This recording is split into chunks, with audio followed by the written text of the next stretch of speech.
so-called pillowcase rapist terrorized Sacramento in the 1980s. He was released early from prison and repeatedly violated parole before finally being arrested again for attempted kidnapping. So were red flags ignored? And why wasn't the sex offender's parole revoked? CBS 13 investigative reporter Julie Watts is getting answers. Yeah, Ronald Feldmeyer was recently convicted in Kern County for failing to register as a sex offender. Now, that was his first parole violation after his early release. He's now facing additional charges for attempted kidnapping of a woman who says she had to jump from his moving vehicle to escape. And we've learned there were at least 2 other parole violations in between those 2 charges, leading to a lot of questions. The year was 1984. Reagan was president, the Olympics were in Los Angeles, and across the pond, Prince Harry was born. And in California's capital, a rapist was terrorizing Midtown. Before they woke up, he'd already have a pillowcase over their head. And he would take their IDs with him so that he knew what they looked like. Dubbed the Pillowcase Rapist, Ronald Feldmeyer would climb in women's windows at night and rape them. He was convicted in 1986 of more than 24 sex crimes, including sodomy of a child. I feel like he's getting out and I'm getting sentenced. Feldmeyer's child victim was just 4 years old when she says he beat and raped her. He was sentenced to 67 years for his sex crimes, but served roughly half, earning early release through in-prison work credits.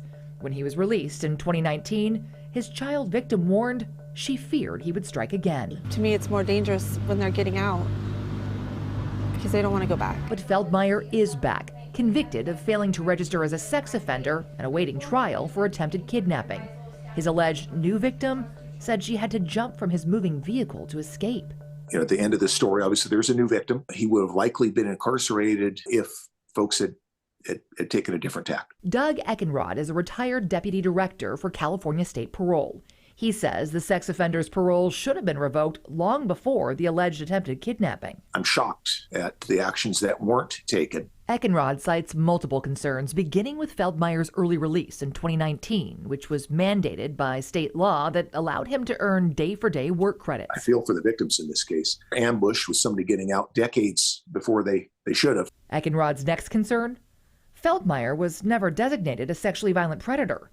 SVP status would have made him eligible for civil commitment and treatment in a state hospital, instead of being released directly to the public early. I think what a lot of people don't understand, this man snuck in women's windows and raped them. He sodomized a 4-year-old child. Yet when he was released after serving half his sentence, he wasn't considered a sexually violent predator.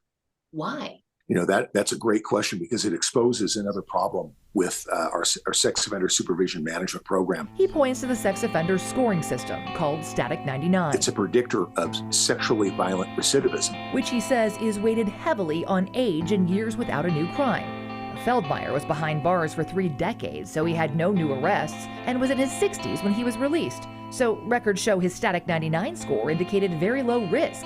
However, sex offenders are also supposed to be personally evaluated for mental illness and risk to the public by both corrections and state hospital staff. I'd love to see what their assessment was on this offender. Clearly, they were wrong. In a statement, first the Department of Corrections told us it would be the court in the county of commitment who would determine if someone's an SVP, except that's not accurate. It's corrections, then state hospital staff who determines if someone meets SVP criteria. Only then can the DA petition the courts, and in Feldmeyer's case, the DA never got that chance because, as CDCR later admitted, corrections and state hospital staff determined he did not meet SVP criteria. Instead, they released him with 2 years of parole, which he violated at least 3 times without a single parole review hearing. First, Feldmeyer failed to update his sex offender registration after moving to a new halfway house in 2020. He claimed he forgot due to his deteriorating memory and was charged but remained on parole while awaiting trial. Court records reveal the defense asked for repeated continuances, delaying that trial for years. In the meantime, corrections records reveal within months he violated parole again. Instead of a parole review hearing, he got a verbal reprimand. A year later, he violated parole again, this time for social media use and for picking up a hitchhiker. You add that curfew violation with the fact that he's picking up hitchhikers and using social media for what end? Well, as a supervisor, I would have instructed my staff to go get him right now. Instead, Feldmeyer temporarily received increased supervision before being released from parole altogether. The Department of Corrections has declined multiple interview requests, but in an email said CDCR cannot retain an individual on parole once their maximum discharge date is reached, adding, under the penal code, CDCR is required to informally resolve parole violations before filing a formal petition for parole revocation. Well, that's an inaccurate statement. He insists the third violation should have immediately triggered a parole revocation hearing. Crimes that are similar to their incident offense, you can go directly to arrest to stop the threat to the public. In a statement, CDCR also said, in part, the 2 additional parole violations were addressed with increased supervision and special parole conditions per CDCR protocols. The biggest concern is public safety. I mean, what almost occurred is everyone's worst nightmare. Within a year, Feldmeyer was back in custody for alleged attempted kidnapping, a close call that many believe should have been avoided altogether. I don't want him to ever hide in society again.